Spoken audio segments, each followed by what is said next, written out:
Hello friends, YouTube के इस delight academy channel में आपका बहुत बहुत स्वागत है। आज हम बात करेंगे एक नए चैप्टर से। चैप्टर का नाम है pairs of linear equation in two variables. Right, हमने अभी तक काफ़ी सारे चैप्टर्स को आपको कवर करवाया है।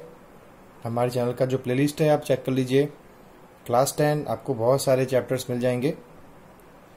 हर एक चैप्टर में आपको 10 या 20 वीडियोस मिल जाएंगे, जिसको आप बार बार देखोगे तो आपको चैप्टर्स अच्छी तरीके से समझ में आ जाएगा। ठीक है, अगर आपने नहीं देखा है तो आप देख सकते हो। सॉरी, काफ़ी सारे कंसेप्ट हैं इस चैप्टर के अंदर। वैसे मैं आपको बता दूं, क्लास 9 के अंदर आपने ये चैप्टर पढ़ा था, linear equation in two variable. अब क्लास 9 के चैप्टर में और इस चैप्टर में क्या डिफरेंस है, यहां पे एक वर्ड लिखा हुआ है पेयर्स।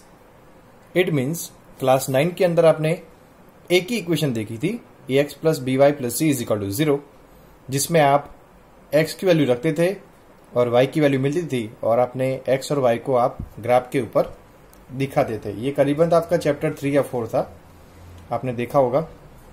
अब इस चैप्टर में क्या नया है और क्लास 9 से चैप्टर कैसे मैच करता है, हम बारीकी से सारी बात को यहां पे डिस्कस करेंगे। सबसे पहले introduction. Equation which can put in the form of ax plus B Y plus C is equal to 0 where a, b and c are real numbers. Right, यहां पे a, b एंड c की जगह पे numbers देखने को मिलेंगे आपको, और वो नंबर्स हमेशा रियल नंबर होने चाहिए।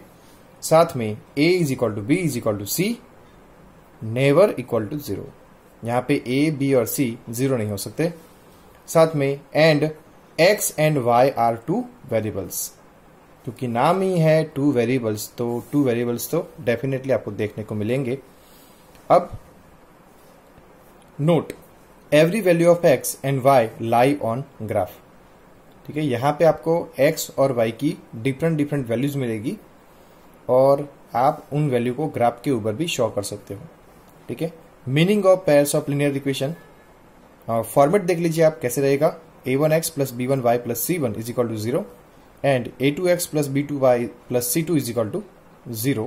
इक्वेशन 1 एंड इक्वेशन 2, क्योंकि यहाँ पे पेयर्स थे, मतलब आपको पूरे चैप्टर के अंदर दो इक्वेशन का ग्रुप मिलेगा, और आपको दो इक्वेशन ही सॉल्व करनी है पूरे चैप्टर के अंदर। Here a, b and c are real number, we need to find value of x and y which satisfies both equation. अब इसका मीनिंग समझा दो आपको। अभी तक आपने क्लास 9 के अंदर linear equation in two variable पढ़ा था। ठीक है, जिसमें आपको x की वैल्यू हम एज्यूम करते थे x इज इक्वल टू 1, 2, 3, 4, तो इसके रिगार्ड्स में आपको y की डिफरेंट वैल्यूज मिलती थी। राइट, बट ये चैप्टर के अंदर आपके पास दो इक्वेशन हैं, और इन दोनों इक्वेशन को ध्यान में रखकर आपको x की और y की वैल्यू ऐसे निकालनी है जो दोनों को, जो x और y की वैल्यू इन दोनों इक्वेशन में रखें और दोनों 0 हो जाएं, ऐसी वैल्यूज आपको निकालनी है। ठीक है, क्लास 9 के अंदर हमने x और y की वैल्यू निकाली थी, जो x और y की इक्वेशन को 0 बनाती थी, वो सिर्फ एक इक्वेशन के लिए था। मगर यहाँ पे आपको x और y की वैल्यू ऐसे निकालनी है कि वो दोनों इक्वेशन को 0 बना दे। ठीक है, इससे ज्यादा डिफरेंस नहीं है, यही डिफरेंस है। ठीक है, अदरवाइज ये आपने क्लास में पढ़ा हुआ है, linear equation in one variable. ठीक है, वही के वही कंसेप्ट है, बस आपको सिर्फ दो इक्वेशन को ध्यान में रख के चलना है कि अब आप सॉल्व करोगे तो दोनों इक्वेशन के लिए सॉल्व करोगे, और वो x और y की वैल्यू आएगी या आंसर आएगा, वो दोनों इक्वेशन को सेटिस्फाई करना चाहिए, या x और y की वैल्यू आप दोनों इक्वेशन में रखें तो आपको 0 मिलना चाहिए, तो ही वो आपको सॉल्यूशन कहलाएंगे। आगे बात करते हैं। Sorry, how can we get value of x and y which satisfies both equation. अब आपके पास मैजिक तो है नहीं कि आप ऐसी x और y की वैल्यू ला दोगे और सॉल्व करके रख दोगे तो आपको इक्वेशन 0 मिल जाएगी, ऐसा तो है नहीं।